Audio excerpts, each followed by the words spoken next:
गुरुर्ब्रह्मा गुरुर्विष्णु गुरुर्देवो महेश्वरः गुरु साक्षात् परं ब्रह्म तस्मै श्री गुरुवे नमः। या कुन्देन्दुतुषारहारधवला या शुभ्रवस्त्रावृता या वीणावरदण्डमण्डितकरा या श्वेतपद्मासना या ब्रह्माच्युतशङ्करा प्रभृतिर्भिर्देवैः सदा वन्दिता सा मां पाहि सरस्वती भगवती निःशेषजाड्यापहा।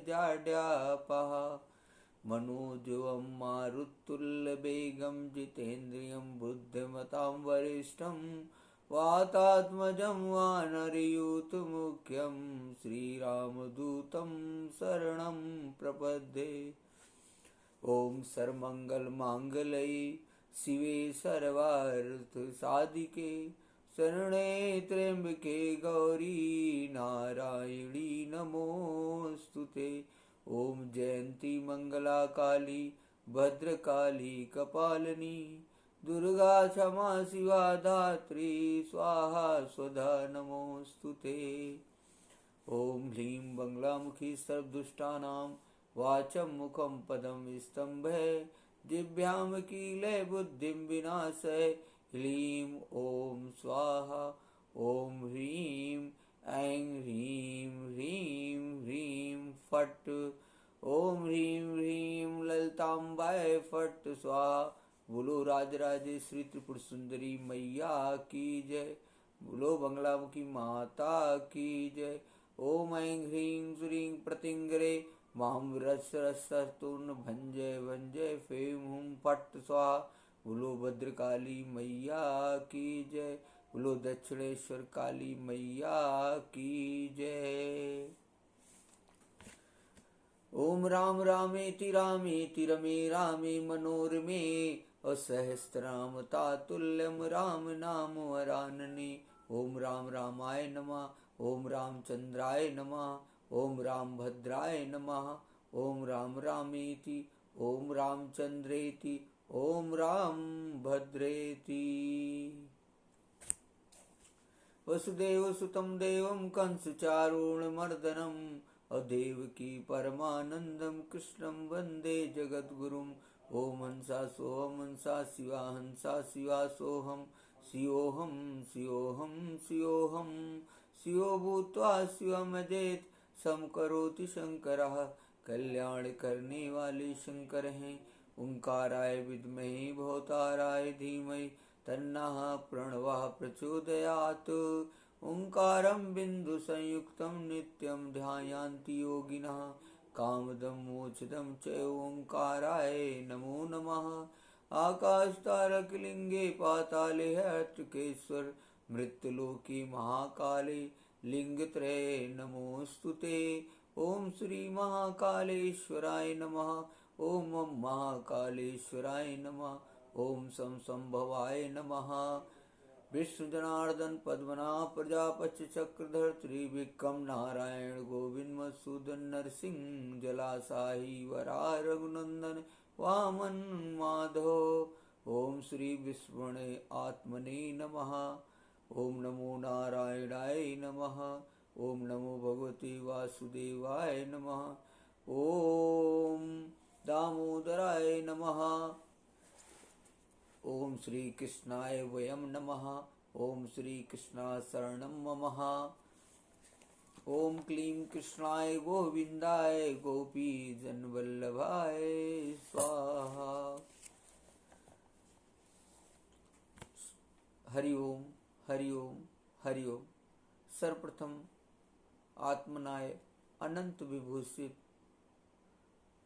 ब्रह्मलीन परमहंस अत्रि महाराज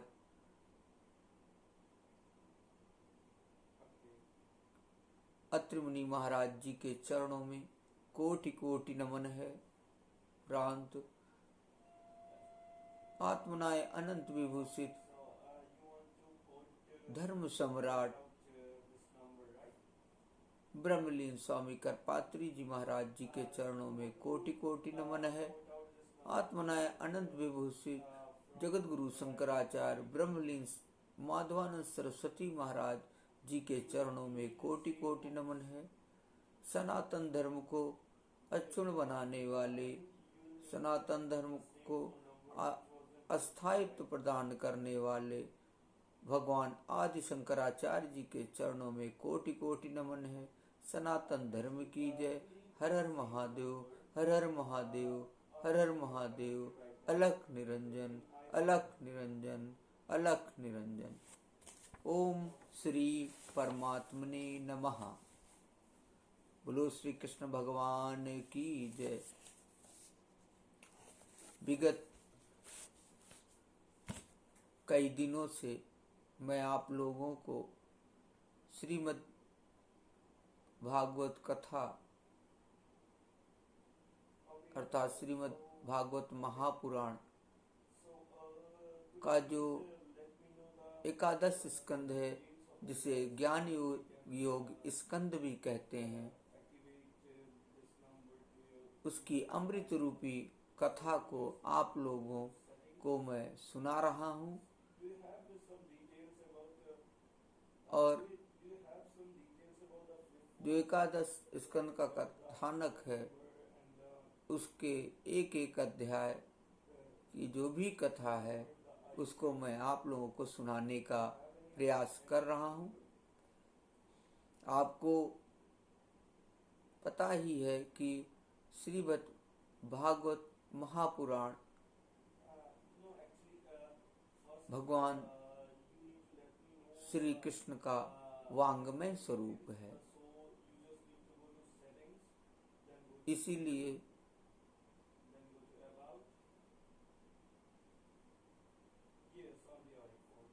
इस ग्रंथ का अमृत रूपी रसपान जन्म जन्मांतर के पुण्य उदय होने के बाद जीव को श्रवण करने का मौका मिलता है। सुनते तो बहुत लोग हैं, लेकिन इस संपूर्ण श्रीमद् भागवत कथा जो 18,000 श्लोकों के अंदर समाहित है, उसका एक एक श्लोक सुन पाना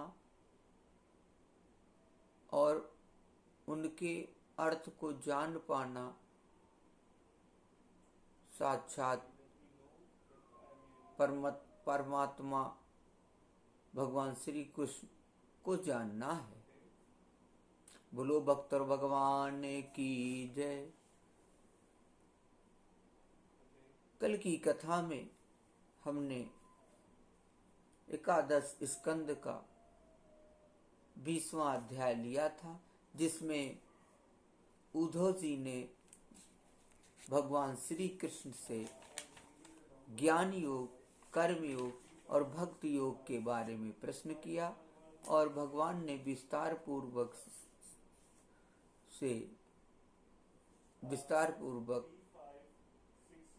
उद्धव जी को भगवान श्री कृष्ण ने बताया। और आगे की कथा को मैं आप लोगों को सुनाना शुरू करता हूँ। 3 बार हरि ओम तत्सत, हरि ओम तत्सत, हरि ओम तत्सत। भगवान श्री कृष्ण ने कहा, उद्धव तावत कर्माणि कुर्वीत न निर्विद्येत यावता मत कथा श्रवणादौ वा श्रद्धा यावन न जायते। भगवान श्री कृष्ण ने कहा कि कर्म के संबंध में जितने भी विधि निषेध हैं, उनके अनुसार तभी तक कर्म करना चाहिए जब तक कर्ममय जगत और उससे प्राप्त होने वाले स्वर्गादि सुखों से वैराग्य न हो जाए, अथवा जब तक मेरी लीला कथा के श्रवण कीर्तन आदि में श्रद्धा न हो जाए। उद्धव इस प्रकार अपने वर्ण और आश्रम के अनुकूल धर्म में स्थित रहकर यज्ञों के द्वारा बिना किसी आशा और कामना के मेरी आराधना करता रहे और निषिद्ध कर्मों से दूर रहकर केवल विहित कर्मों का ही आचरण करे तो उसे स्वर्ग या नरक में नहीं जाना पड़ता। अपने धर्म में निष्ठा रखने वाला पुरुष इस शरीर में रहते रहते ही निषिद्ध कर्म का परित्याग कर देता है और रागादि मलों से भी मुक्त पवित्र हो जाता है। इसी से अनायास ही उसे आत्म साक्षात्कार रूप विशुद्ध तत्व ज्ञान अथवा द्रुत चित्त होने पर मेरी भक्ति प्राप्त हो जाती है। यह विध निषेध रूप कर्म का अधिकारी मनुष्य शरीर बहुत ही दुर्लभ है। स्वर्ग और नरक दोनों ही लोकों में रहने वाले जीव इसकी अभिलाषा करते रहते हैं, क्योंकि इसी शरीर में अंतःकरण की शुद्धि होने पर ज्ञान अथवा भक्ति की प्राप्ति हो सकती है। स्वर्ग अथवा नरक का भोग प्रधान शरीर किसी भी साधन के उपयुक्त नहीं है। बुद्धिमान पुरुष को ना तो स्वर्ग की अभिलाषा करनी चाहिए और ना नरक की ही, और तो क्या इस मनुष्य शरीर की भी कामना ना करनी चाहिए, क्योंकि किसी भी शरीर में गुण बुद्धि और अभिमान हो जाने से अपने वास्तविक स्वरूप की प्राप्ति के साधन में प्रमाद होने लगता है। यद्यपि यह मनुष्य शरीर है तो मृत्युग्रस्त ही, परंतु इसके द्वारा परमार्थ की सत्य वस्तु की प्राप्ति हो सकती है। बुद्धिमान पुरुष को चाहिए कि यह बात जानकर मृत्यु होने के पूर्व ही सावधान होकर ऐसी साधना कर ले जिससे वह जन्म मृत्यु के चक्कर से सदा के लिए छूट जाए, मुक्त हो जाए। बड़ा ही सुंदर भगवान ने श्लोक बोला है उद्धव से। एतद् विद्वान् पुरा मृत्योर् भावये घटेत सह अप्रमत्त इदं ज्ञात्वा मृत्युर्मप्यर्थ सिद्धिदम्। आगे भगवान कहते हैं, यह शरीर एक वृक्ष है, इसमें घोंसला बनाकर जीव रूप पक्षी निवास करता है। इसे यमराज के दूत प्रतिक्षण काट रहे हैं। जैसे पक्षी कटते हुए वृक्ष को छोड़कर उड़ जाता है, वैसे ही अनासक्त जीव भी इस शरीर को छोड़कर मोक्ष का भागी बन जाता है, परंतु आसक्त जीव दुख ही भोगता रहता है। प्रिय उद्धव, ये दिन और रात क्षण क्षण में शरीर की आयु को छीण कर रहे हैं। यह जानकर जो भय से कांप उठता है, वह व्यक्ति इसमें आसक्ति छोड़कर परम तत्व का ज्ञान प्राप्त कर लेता है और फिर इसके जीवन मरण से निरपेक्ष होकर अपने आत्मा में ही शांत हो जाता है। यह मनुष्य शरीर समस्त शुभ फलों की प्राप्ति का मूल है और अत्यंत दुर्लभ होने पर भी अनायास सुलभ हो गया है। इस संसार सागर से पार जाने के लिए यह एक सुदृढ़ नौका है। शरण ग्रहण मात्र से ही गुरुदेव इसके केवट बनकर पतवार का संचालन करने लगते हैं और स्मरण मात्र से ही मैं अनुकूल वायु के रूप में इसे लक्ष्य की ओर बढ़ाने लगता हूँ। इतनी सुविधा होने पर भी जो इस शरीर के द्वारा संसार सागर से पार नहीं हो जाता, वह तो अपने हाथों अपने आत्मा का हनन अधः पतन कर रहा है। प्रिय उद्धव, जब पुरुष दोष दर्शन के कारण कर्मों से उद्विग्न और विरक्त हो जाए, तब जितेंद्रिय होकर वह योग में स्थित हो जाए और अभ्यास आत्मानुसंधान के द्वारा अपना मन मुझ परमात्मा में निश्चल रूप से धारण करे। जब स्थिर करते समय मन चंचल होकर इधर उधर भटकने लगे, तब झटपट बड़ी सावधानी से उसे मना कर, समझा बुझाकर, फुसलाकर अपने बस में कर ले। इंद्रियों और प्राणों को अपने बस में रखे और मन को एक क्षण के लिए भी स्वतंत्र ना छोड़े। उसकी एक एक चाल, एक एक हरकत को देखता रहे। इस प्रकार सत्व संपन्न बुद्धि के द्वारा धीरे धीरे मन को अपने बस में कर लेना चाहिए। जैसे सवार घोड़ों को अपने बस में करते समय उसे अपने मनोभाव की पहचान कराना चाहता है, अपनी इच्छा के अनुसार उसे चलाना चाहता है और बार बार फुसलाकर उसे अपने बस में कर लेता है, वैसे ही मन को फुसलाकर उसे मीठी मीठी बातें सुनाकर बस में कर लेना भी परम योग है। सांख्येन सर्वभावानां प्रतिलोमानुलोमतः।